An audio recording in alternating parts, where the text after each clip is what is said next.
This is Hannibal here from the Hannibal TV on YouTube. And today I have the founder of Applied Behavior Research, who's a world-renowned expert in human behavior, specializing in persuasion, influence, and interrogation techniques.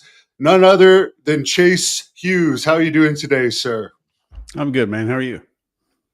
Excellent. I'm usually a wrestling podcaster, so it's quite an honor to talk to someone like you of your intelligence level. And you also run NCI University. Yes, sir. I do. So for people that aren't familiar with you, can you talk to us a little bit about your background and work?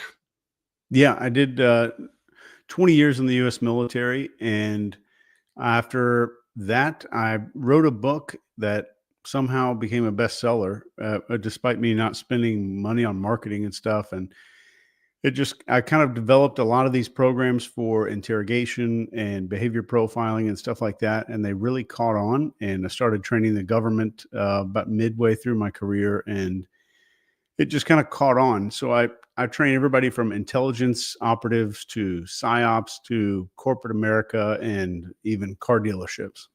So that's kind of the short story. And as far as psyops, we always hear about psyops, and a lot of people question if they're even real. What type of training would you do to train companies on how to perform a psyop? When I'm teaching psyops, I'm talking about I teach the actual U.S. Army Special Operations Command psychological operations guys, and when I'm teaching those guys, it's a very different thing from what I would teach to a corporation. But there's a lot of crossover because whether you're talking about PR or marketing or branding or anything like that, it's absolutely just human beings communicating with human beings. We're just dealing with a human brain at the end of the day. So there's so much overlap that in my workshops, I have these kind of a VIP workshop that I do every week. And I have school teachers in there and doctors and psychiatrists and high level government officials in there. So it's just fascinating to me that I never thought that this would have so much crossover into so many avenues. But it definitely did start with interrogation and the behavior profiling, kind of the government side of everything. The video where I first saw you was a viral video you had about 3-ish weeks ago about the whole New Jersey drone situation, your breakdown of it on your YouTube channel, which people can search up, Chase Hughes. Yeah. Do you think that was a psyop? Because rewatching it before we did this interview, you point out a lot of points in that ended up becoming true. Like the term "not nefarious" was used many times to describe the situation by many different people, and you said that was one of the things about a possible psyop. If similar terms are used, and if things just kind of drop out of the news with no explanation, like this kind of did. It went from being literally the biggest news story in the US to now nobody's talking about it. Yeah. Surprisingly, some other stuff has happened. There's this attacks that happened that kind of took over the news cycle. And that's one of the things and when I teach people about psyops, there's a checklist of 20 things. And each one of these little 20 things, you score it on a 1 to 5 scale. And it essentially gives you a score from 0 to 100. And if you want to go through those, we definitely can. Oh yeah, I'm very interested in that. Okay. So it may take me a minute if you don't mind me just kind of rambling for a bit. No, for sure. It's not Okay. rambling. Okay. So number one, the first thing you want to look for is timing, the timing of the event, what's going on around the world. So does the timing feel suspicious or coincidental with some kind of other event, maybe like an election coming up? So like an example of this would be maybe a story about water contamination surfaces during some kind of big corporate scandal. And the second item is emotional manipulation. So does the news story provoke fear or outrage or guilt without a lot of solid evidence. So like if you're seeing a bunch of reports showing all these crying children and dying wildlife, but they're avoiding causes and solutions, that would be a 5 on that one. And number 3 on this list is uniform messaging. So are there some kind of key phrases or ideas that are repeated over and over again all across media, just like a copy paste campaign? So like if every outlet starts using the word unprecedented or weird or avoidable tragedy, that's a big one there. And number 4 would be missing information. So are alternative views or critical details excluded? So if you saw something where only a few sources discuss this timeline or other possible contributors to it, but everybody else is not really talking about the facts, that's a big deal. And it seems like, oh, well, maybe that's just how the news works. It's not how the news works. It should never be how the news works. But we've kind of gotten used to that. We've kind of developed a little group apathy to that. So number 5 would be simplistic narratives, which we definitely heard here. And this would be like, is the story reduced down to good versus evil frameworks? And it doesn't always have to be that, but this is where, let's say, something blames one company entirely while ignoring the systemic issues. So what I call this when it comes down to profiling the news and media bias, this is called symptom focused and cause blind. So we're blind to the actual causes of what's going on. And there's people who are just narrowing in on these tiny little symptoms. So number 6 would be tribal division. And this is just, does it create an us versus them dynamic? So like locals are victims, outsiders are blamed. That's pretty easy to spot. Number 7 would be authority overload, maybe. So are there some kind of questionable experts that are driving the narrative? Maybe we remember this during the pandemic a few years ago. So this is like, let's say non-environmental experts dominate the airtime to support policies, or just maybe one doctor when all the other doctors who disagree are deplatformed. That's a huge deal. That would be a 5 for a level 5 on that one for a lot of recent events. Feel free to stop me anytime.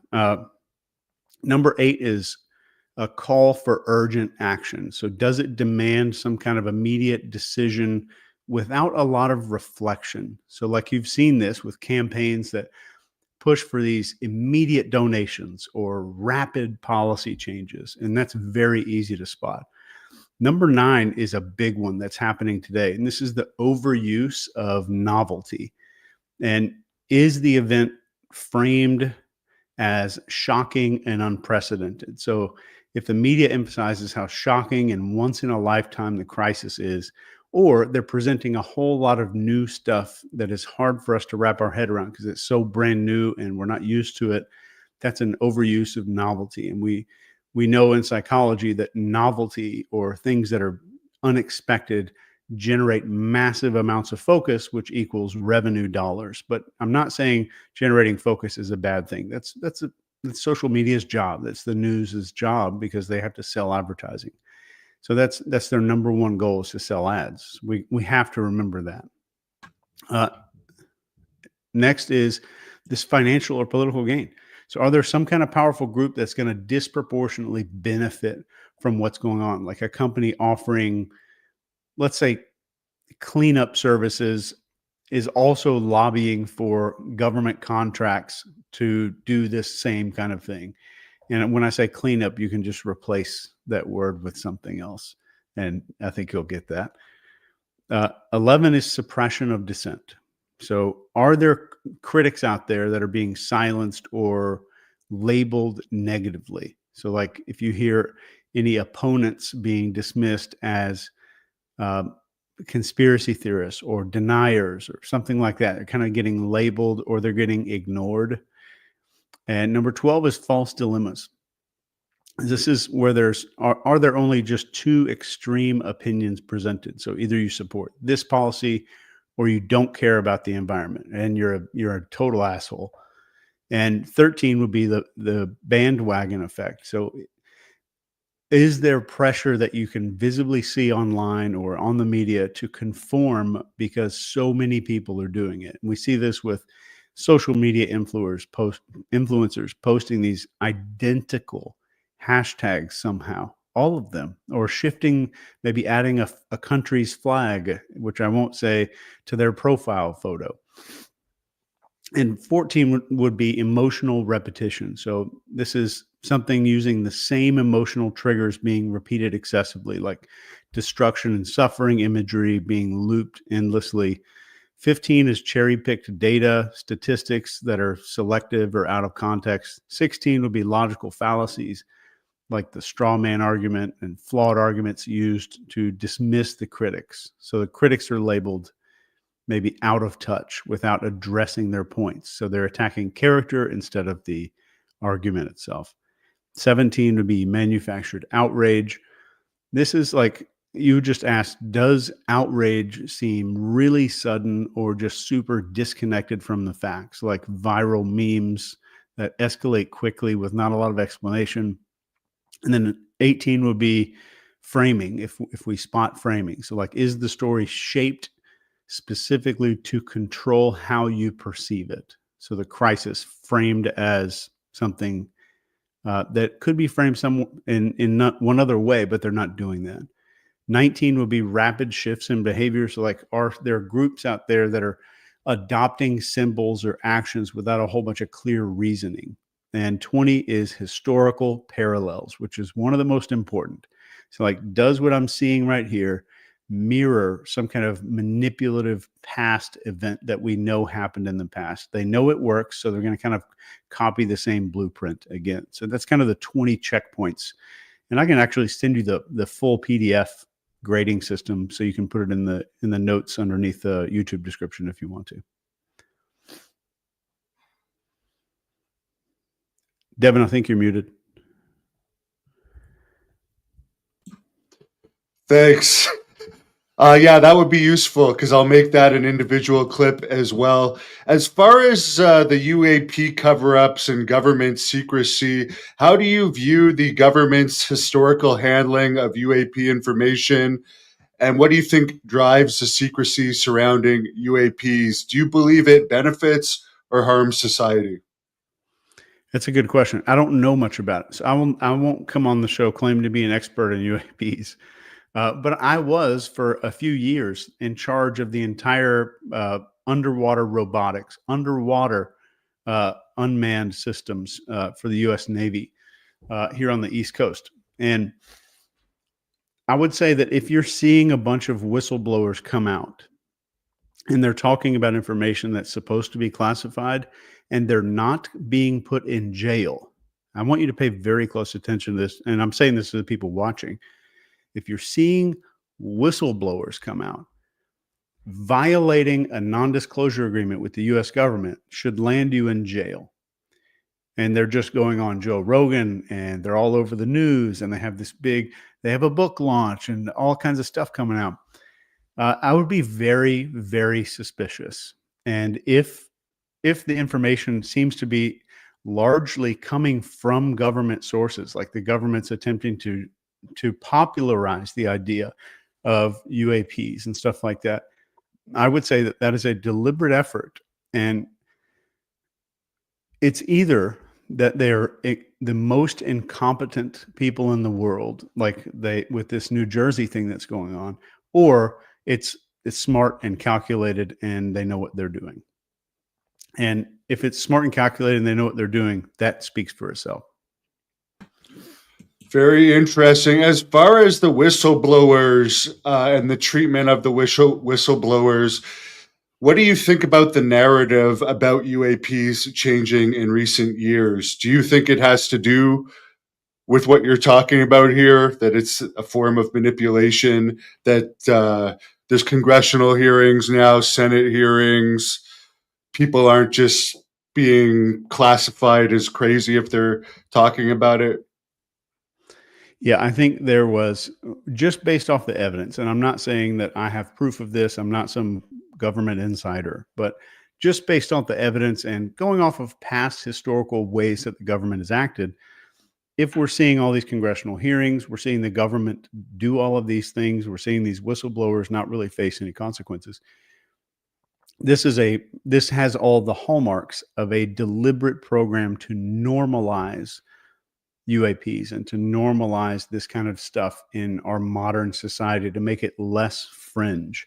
Maybe they're getting ready for some kind of big thing, or maybe they're normalizing it so they can maybe release some information in the future, and it's not going to be a huge deal because we've kind of gotten used to it.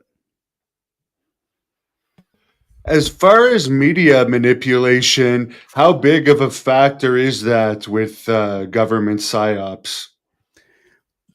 Government psyops do not work without the cooperation of local media. And this is every psyop person that works in actual psyops in the military will tell you this. Like, cooperation with any kind of local media is absolutely critical, because it's all about shaping and crystallizing not really ideas, it's identity. I want to shape how a person sees themselves. The ultimate goal of psyops is I want to get a large group of people to redefine a sentence in their brain that says, I am blank. So it's, how do I define myself? I'm a Democrat. I'm a Republican. I am standing up for justice. I'm doing the right thing. I'm all in for legacy, et cetera, et cetera.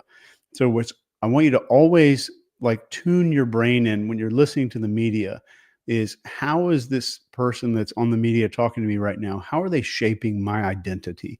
Because that's the most effective way to shape human behavior. If I can change the way that you are trying to portray yourself to the public, I get your behavioral change just as a byproduct of that. And that's just an automatic thing that happens. So I only have to change the identity.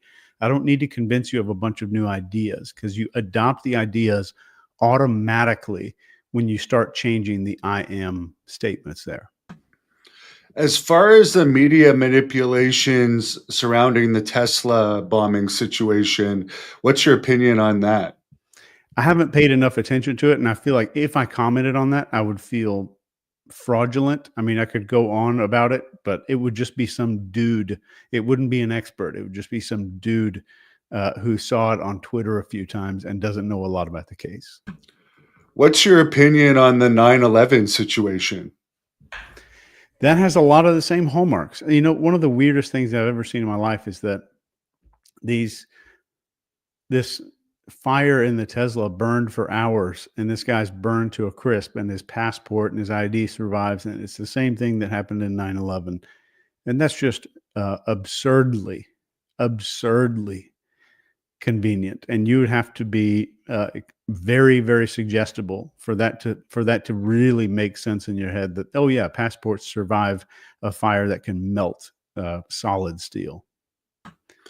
I've heard you talk about the fake attacks that led to the situation of military acts against Cuba in the past. Is it easier to manipulate people back then than it is now with social media and everything?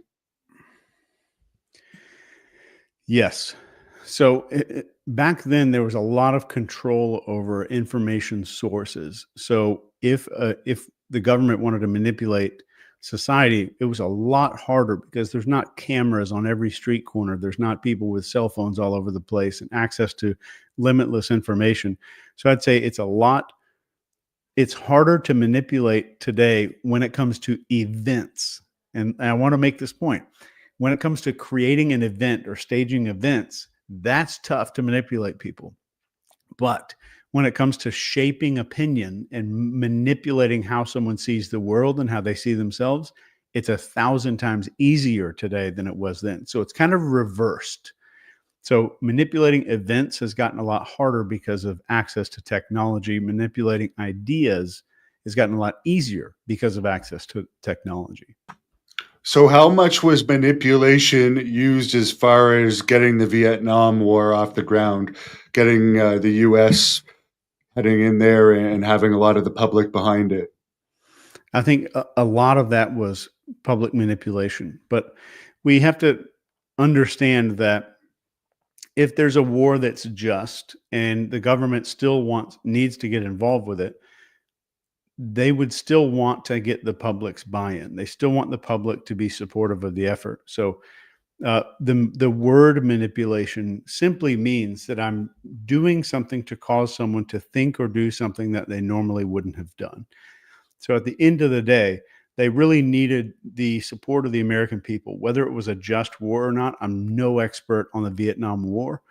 I'm no expert on warfare in general, but I would definitely say that there are psyops involved in if the U.S. is spending over $1 trillion on anything, there's going to absolutely be a psychological operation involved with this. And all of this stems from this guy who literally wrote the book on this stuff.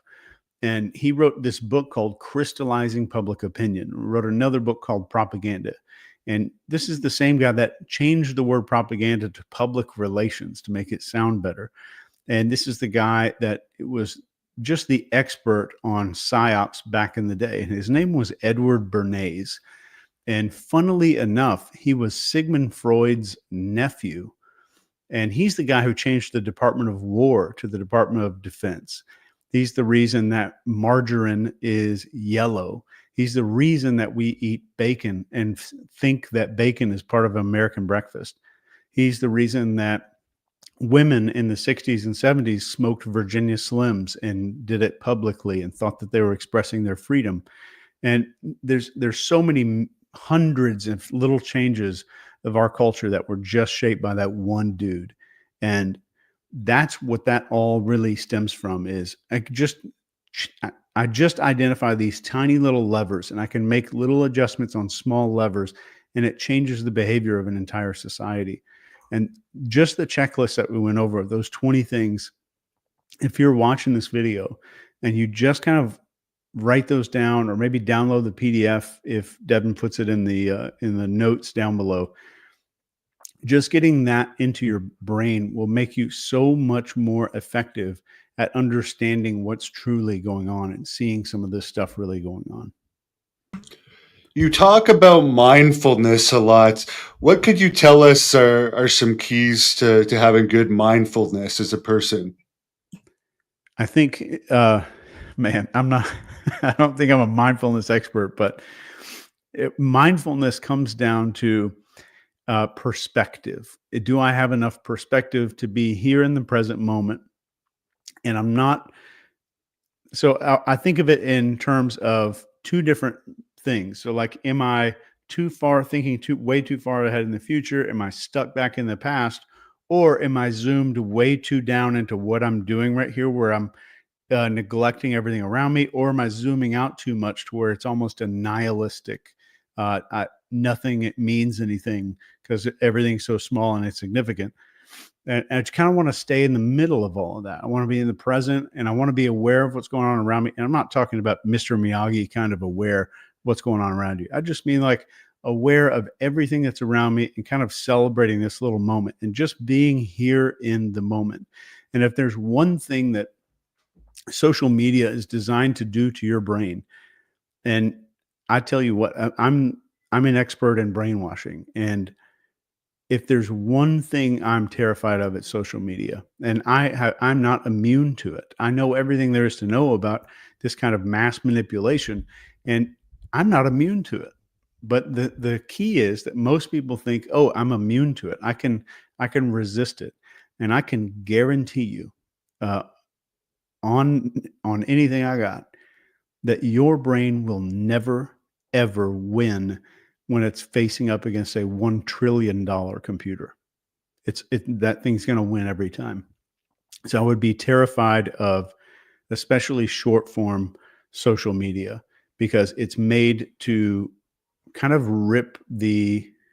it's ripping off your critical part of your brain where you can criticize or scrutinize what's really going on.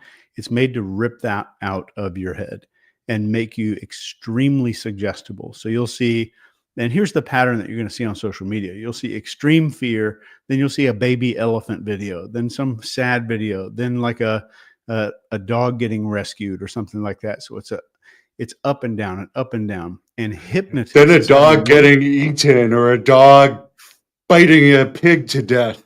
Yeah. Yeah. So it's extreme violence. Let me get that. So there's an animal inside of our brain, right? We call this the mammalian part of our brain. So I'm gonna pump that animal up and then take it back down. Pump it up and take it down. And professional hypnotists who hypnotize people for a living, they have a word for this, and it's called fractionation. So fractionation means I'm vacillating between a heightened state and a relaxed state. And if I can do that over and over again, it just means that I increase your level of suggestibility to astronomical levels where I can get you to do just about anything. And what are you going to do eventually? You're going to click on ads. You're going to spend more time on the platform or click ads. And those ads have only two things in common. So every piece of advertising you've ever watched in your life is the goal is either A, make you compare yourself to somebody else, or B, make you feel like you are not enough. And that's it. So do you think that's why, for instance, on Facebook, you can't disable shorts? And some of these are actually quite disturbing to watch. And even if you say you don't want to see any of these anymore, they still come back. But in order to use Facebook, you're stuck watching these things. Yeah, absolutely. And some of those, and they'll say, "Oh, that one got past the filter." No, it didn't. The AI is really good. I can put an image of I'm looking at my window right here. There's ice and snow everywhere, but I can upload a picture of my yard probably to AI and it'll tell me what state I'm in. And you're saying it can't identify somebody like smashing somebody's head in with a bat on a video on Facebook, and their AI is a million times more powerful than probably what we have access to right now. It doesn't slip past the algorithm, and it's deliberate. As far as Project Bluebeam, I've heard you just mention that. What is that exactly? I don't know a whole lot about it, so I'm not an expert. I'm maybe an expert on MK Ultra, the kind of the mind control programs, but Bluebeam was originally made to be a completely fabricated and simulated second coming of Jesus, because this was written decades and decades ago when religion was still very, very popular. So this was a second coming of Christ, and they were going to stage it with using holograms and all kinds of crazy shit where you're going to see stuff up in the air, and you're also going to hear voices. They're going to use this thing called a sound laser. There's other kinds of things like an LRAD, a long range acoustic device where we can beam sounds and make it seem like you're hearing sounds that are right beside you. There's some other stuff that's a little more controversial and debated on whether or not it even exists. But they're essentially staging this that kind of brings the world together. And if I can just create a common enemy or a common giant thing that everybody's sharing, I'm going to stop the wars, but I'm also going to kind of start issuing in this one world government or this centralized power. Maybe not a one world government, but a centralized power and centralized decision making body. And that was the overall goal. And a lot of the theories nowadays are that Bluebeam has kind of been rewritten to be this, let's fake a alien invasion. So let's take these aliens up in the sky. We're going to fake a bunch of ships attacking the Earth. And now what do all these countries need to do? Russia and US and China are all going to work together with all the bad guys. Are all going to work with everybody else to help build these weapons to defend ourselves against these fake aliens that have been staging this attack. And during that process, we'll spend some money. The military industrial complex will continue just blossoming like crazy. And there will be no more war, but we're still spending all of that military money. So we're stopping death. And some of the theories are saying like this is the way to start instituting a one world government. So we bring the countries together against a common enemy as the first line. Then we start spending together and developing weapons together for a common enemy that has the capacity to threaten the whole tribe. So if we go back to our ancestors, something that could wipe out our little tribe of 150 people instantly brought everyone together, no matter their differences, whether they disagreed with each other. So I always, as a as a behavioral expert, my default is anytime I'm looking at an event is if I rewound time 50,000 years, or maybe 100,000 years, the average group of human beings was 150, 225 people. How would what's happening right now affect one of those tribes? So, how would this work on a tribal level? And am I seeing things that are happening today that would very much influence that tribe of people? Is there a common enemy being brought in?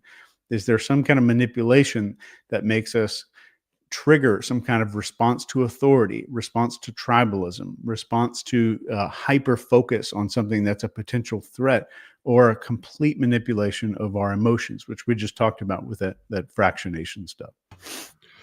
And speaking of UAP, if there was some type of large scale revelation about UAPs, what psychological effects would you anticipate on the global population?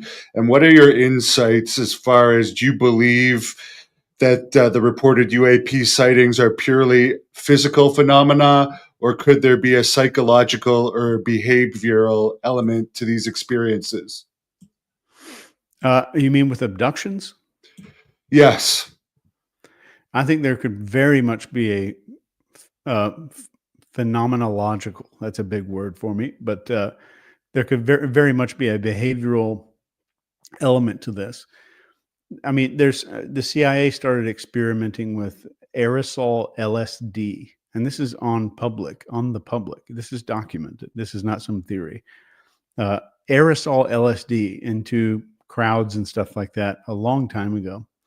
So some of this may be that, and one of the if you're thinking of this from an anthropological level, and I'm speculating here, but one of the most fascinating theories I've heard, and I wish I could remember the guy's name, um, was that we have a built-in trauma of something that looks like an alien.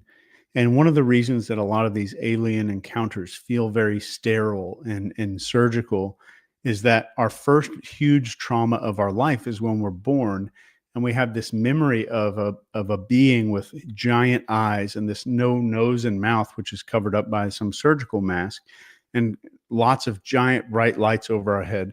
So this kind of gets imprinted in our psychology and almost becomes part of the collective unconscious of what aliens might look like. And I'm not discounting aliens or anything like that.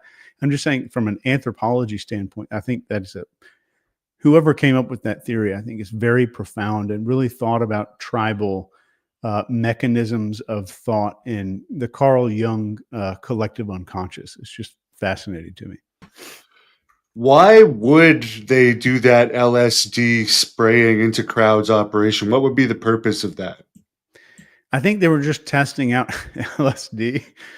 And I think it was a bunch of just wild mofos who were experimenting with stuff. This guy who was the director of the CIA, which was called the OSS back then, his name's Sidney Gottlieb. And he literally quote, and I think I'm quoting exactly as he said it. He's telling all of his directors of all of his departments, he's like, we need to be ready. And all of us finally have an opportunity to raise merry hell. And I think that kind of hints at what he wanted to do and what they wanted to do. The reason for introducing LSD into the country was the Korean War had just kind of started coming to an end, and we had these American prisoners who were brainwashed, and they were making these just bizarre videos to the Americans. They would see these guys on video saying, I hate our country's bad, I renounce my citizenship, I know Americans are bad people, it's a bad country, all of this stuff. They're saying all of this on tape. And the Americans are seeing this and saying, holy crap, these Koreans have some technology that we've never heard of before. So this becomes a scare. And now we're not in a nuclear arms race. We're in a psychological arms race. We're thinking that someone has a psychological weapon that we have not yet discovered. So the CIA is racing to uncover the secrets of mind control and how mind control works. So they recruit a bunch of ex-Nazi scientists. This is none of what I'm saying is theory here. And they bring them to the United States. They start experimenting on people like crazy. And I'm saying, like, we all like want to think, like going back to your question, there must be some logical reason why they're doing some of this. I don't think there was for a lot of this stuff. They had this one operation, and you can look this up on DuckDuckGo. It's called Operation Midnight Climax, and Operation Midnight Climax is this takes place in San Francisco in some dingy hotel, as I'm imagining it in my head.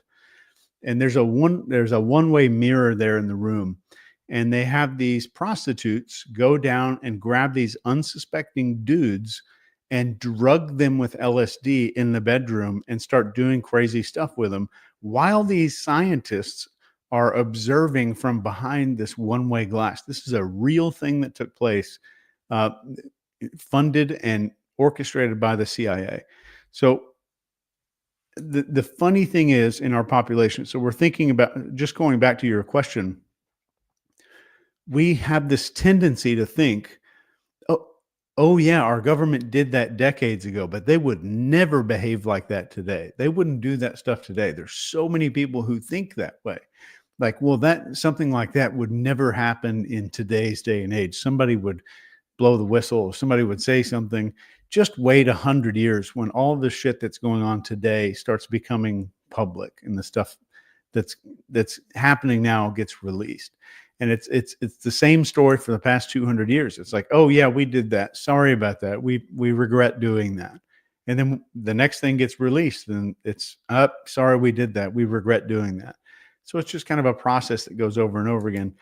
So I'm not saying that something is happening right now with these drones and it's some kind of government operation. I don't know for sure.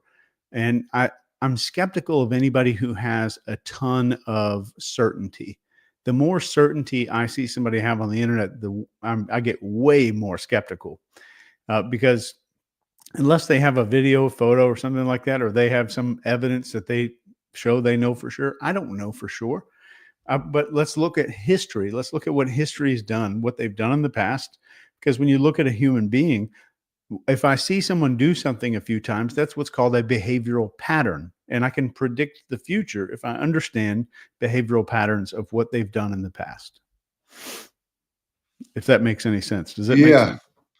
And as far as the drone situation with the government's response to it, do you think it's helped or hurt the public's trust in the government? Because it seems like there were some clear lies that we received over that.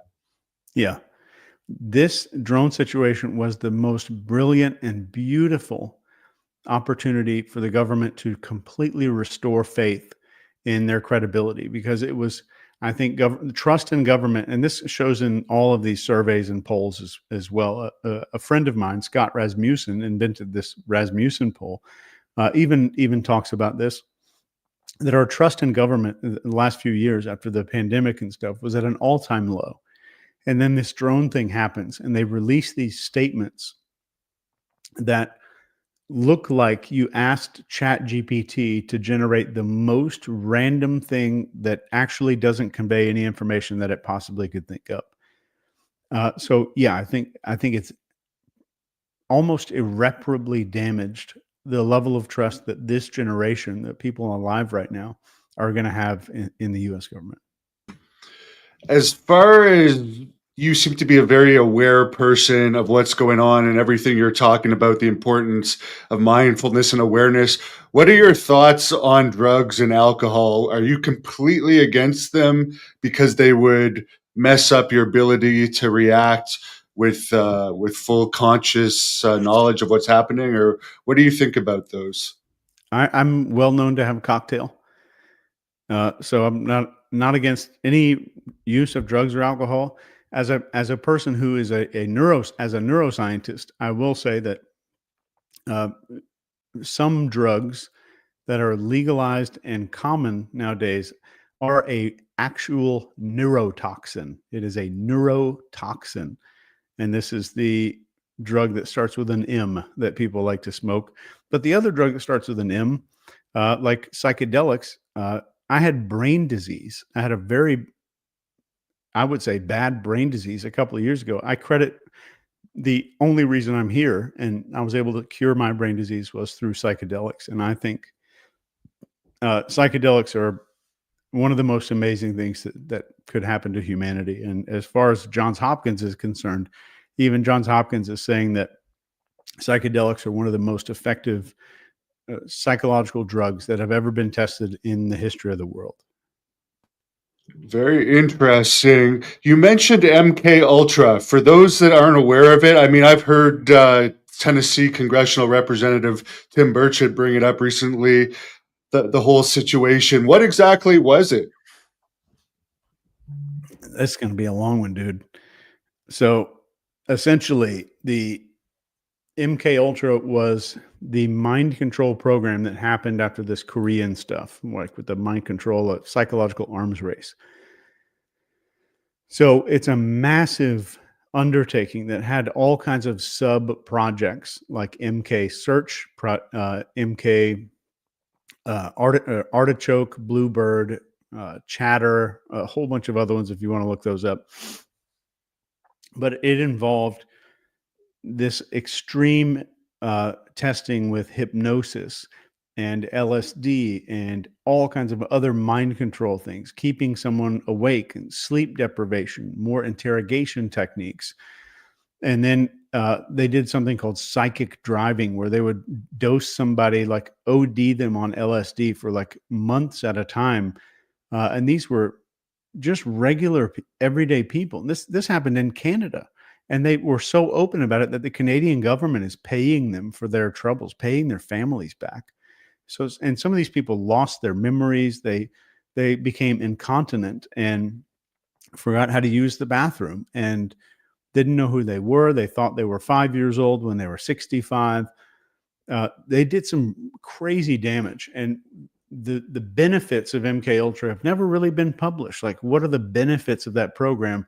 Those documents are still classified. So that's very interesting that whole program happened. But it was massive, and it took place all around the country, and it involved some crazy, crazy stuff that most people, I don't think, would really believe unless you really look into it. But it involved people like Sidney Gottlieb and J. Edgar Hoover, this famous hypnotist named Dr. Milton Erickson, who's the reason that hypnosis got accepted into the American Medical Association. So there's a ton of research on this online. And just overall, it was this massive government program that didn't just involve the CIA. It involved the United States Navy and all kinds of other government organizations to figure out, how do I control a person's mind? And towards the end of it, it was either Harvard or Stanford. I can't remember. This guy's name is Dr. Jorge Delgado. Starts inventing the first like Tesla neural chip, brain implants, and they're testing it on bulls. And then they started testing it on humans. I think he used it on a teenage girl. Dr. Delgado did. And it just kind of went off the rails. Like, there was no oversight. There was no public involvement in decision making.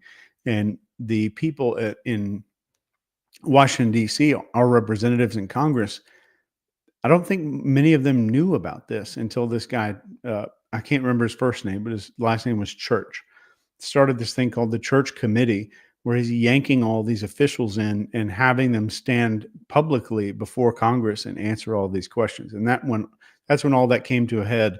And also that's when all of those programs ended officially. What about Charles Manson's connection to that? Do you think there's any truth that he may have been one of the ones that were involved in that program? Everything that I've seen points to absolutely yes. I haven't seen official documents there, but I've seen his name mentioned in a lot of these documents, and he was very closely tied to and saw on a very regular basis this psychiatrist in California named Dr. Joylyn West. And that connection on its own is just, if it's not MK Ultra, it's the most bizarre thing I've ever seen in my life. So I definitely think that there was some MK Ultra involvement there. How much studying have you done as far as religions and their manipulation of people's minds?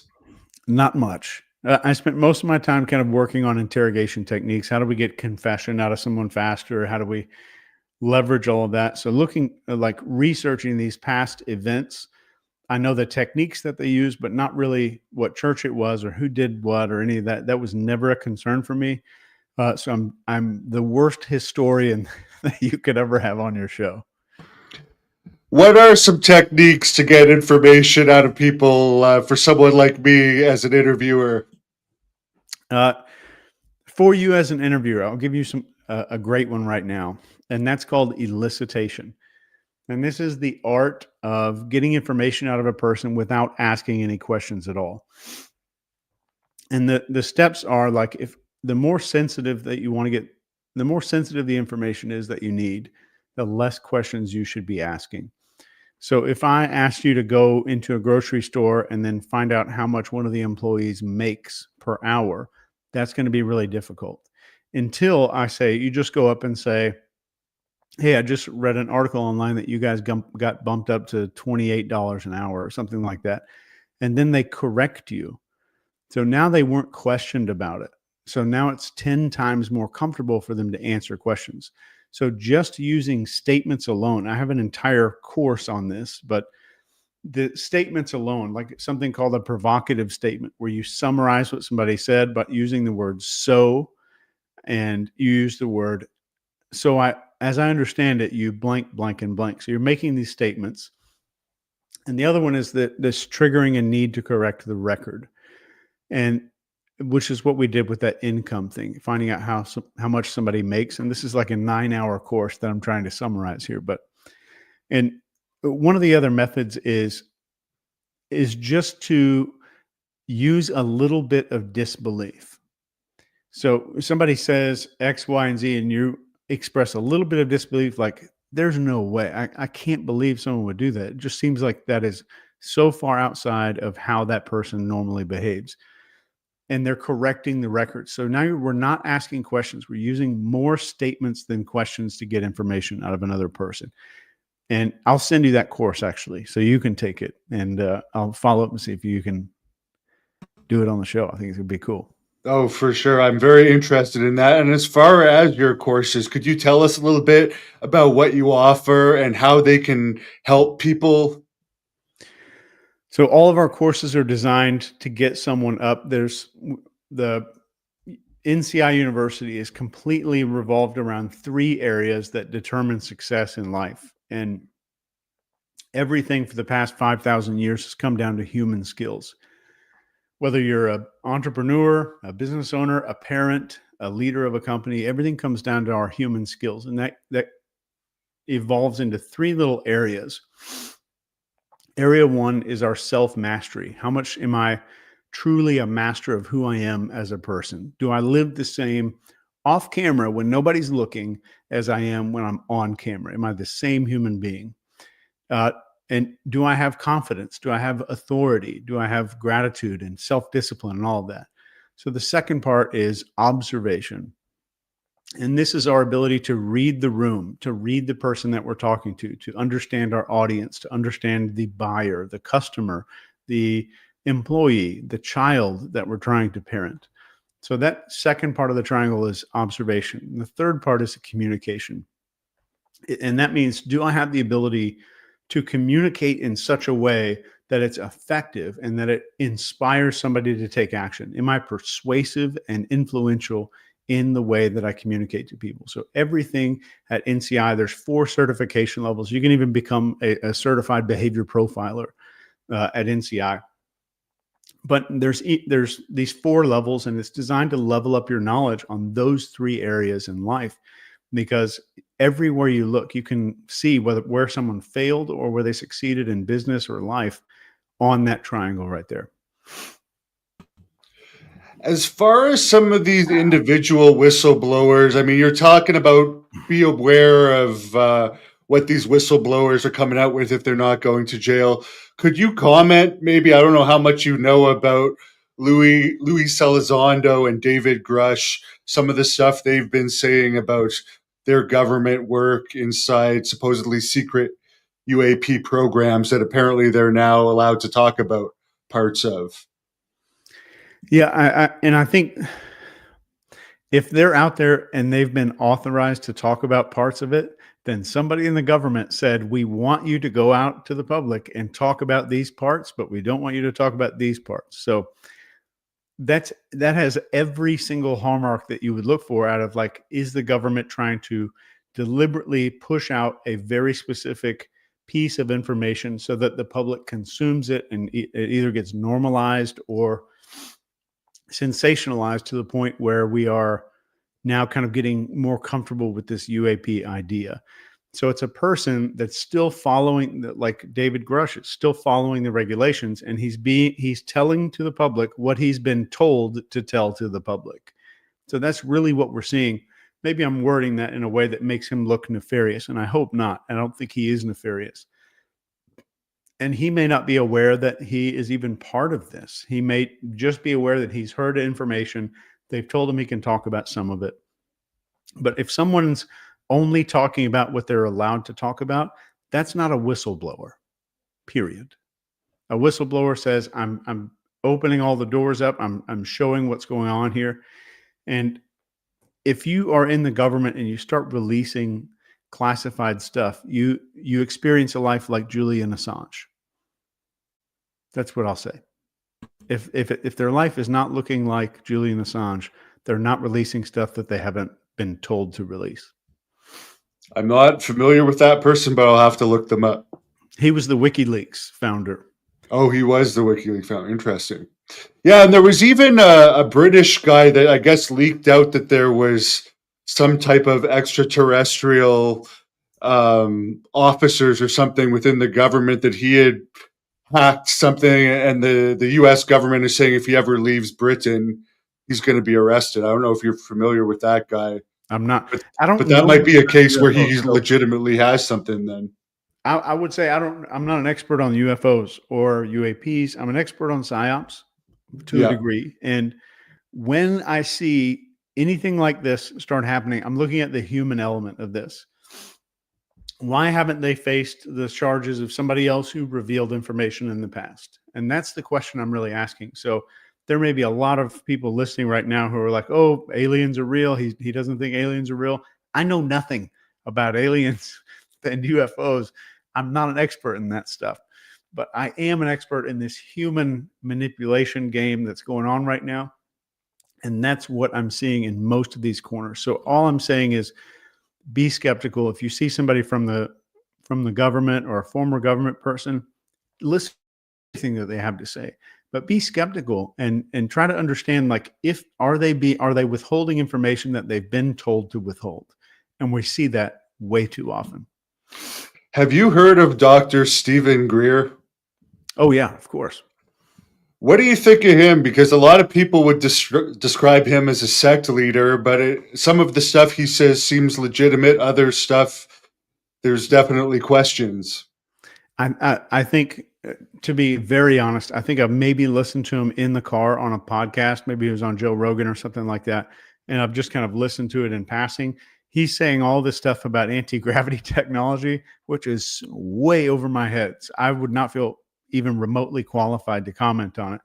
I've watched him a couple of times, and from a body language and behavioral standpoint, 99% of what I've seen looks truthful, as in he believes what he's saying.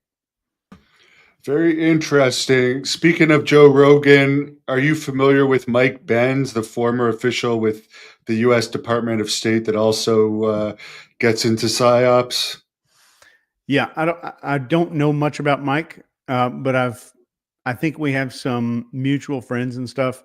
I haven't watched that episode, so I'm sorry to say. I wish I had watched that episode so I could answer that question a lot more articulately. But familiar with him, and I think we have some mutual friends. As far as being able to just tell if someone's being deceptive or not, you mentioned you feel Greer is being truthful. From what you've seen, what are some of the telltale signs we should look for if people are being deceptive? One of the biggest is let's say, were you ever in a fraternity or anything? No. Do you have any cool stories from high school? Of course. How many times have you told them? Like 15, 30, 50, 100? Some of them? Some of them more than others.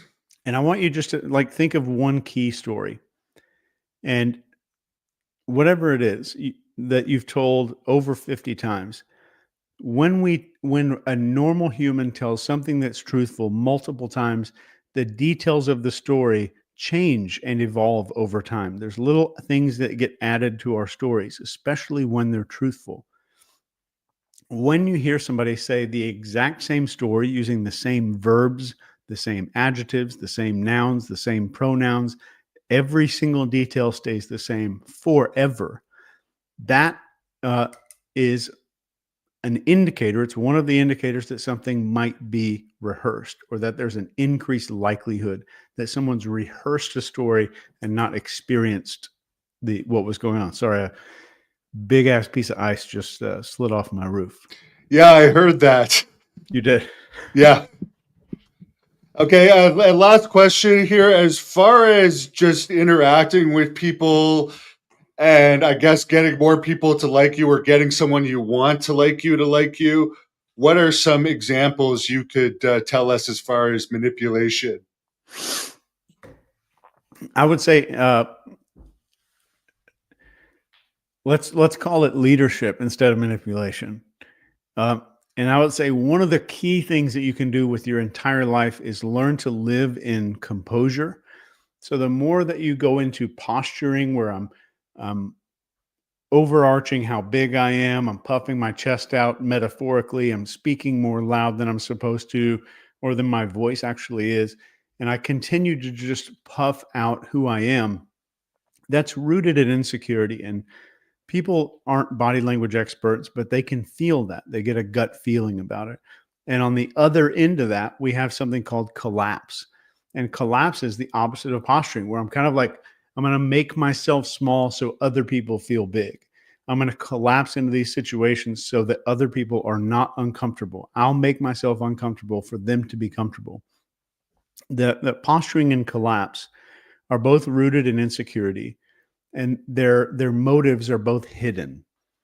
I'm going to those are both manipulative. I'm going to posture to manipulate people into thinking that I am the alpha. I'm going to collapse into the situation to manipulate people into thinking that I'm harmless so they won't hurt me, or so I won't get into any drama or conflict. And composure is the center of that, where we learn to just be, maybe the mindfulness is the key to that too, but living in composure means that I'm in integrity, and I've worked on myself to develop a level of internal belief of confidence, not hierarchy. And that the number one way to ruin your ability to persuade another person is A, judgment, and B, to view the world as a hierarchical place. So I walk into a room and I'm instantly trying to think, am I above or below the people in that room? If you start getting into hierarchical thinking, that ruins your self-confidence and your level of authority. Because if you're truly not in hierarchical thinking, you're going to treat everybody the same and equally and kind, like a leader would. So I would go all in on, do I live in composure? And I have tons of classes on how to do this stuff. But if I sum that up, at the end of every day, where was I on that little pendulum? Did I swing over to collapse? Did I swing back into posturing sometimes to make up for myself collapsing in some situation? And that's number one. People don't follow people who are the clear leader. People follow the people who are the most followable. And people who are followable are the people who have the trustworthy movements. They're not freaking out. They're not shrinking down. They're trustworthy. They move slow and they're calm. So, so I think I've got an allergy here today, but what I would do is challenge yourself for 1 week. Can I move slower than everybody else in the room? And just slow your body down, which will slow your psychology and your mind down. And a lot of people obsess over things that are so far outside their control. I'd say that's not a good thing. Worry about your family. Yeah, I heard you give that advice. If you can't do anything about it, don't worry about it. Yeah, it's like a hurricane. So there's a bunch of books that you have put out. Where would people pick up some of these if they want to learn more about your theories and advice? Everything is on Amazon, and you could just go to nci.university if you want to look up any of that stuff. And the new book that just came out is called the Behavior Operations Manual, which goes into all of this PSYOPs, but it's a textbook. Like, it's a massive phone book sized textbook for all of this stuff. So it's definitely not for everybody, but that's the newest book that came out. Very good. Well, I really appreciate your time. I'm actually probably going to have to watch this 2 or 3 times to get all of the information processing in my mind. But I appreciate you coming on and sharing all your information. And I'll let you close this off with whatever you want to tell the people watching. Devin, thanks for having me on, man. Cool show, making this transitioning from wrestling. And I think we put this PSYOP into a full Nelson. So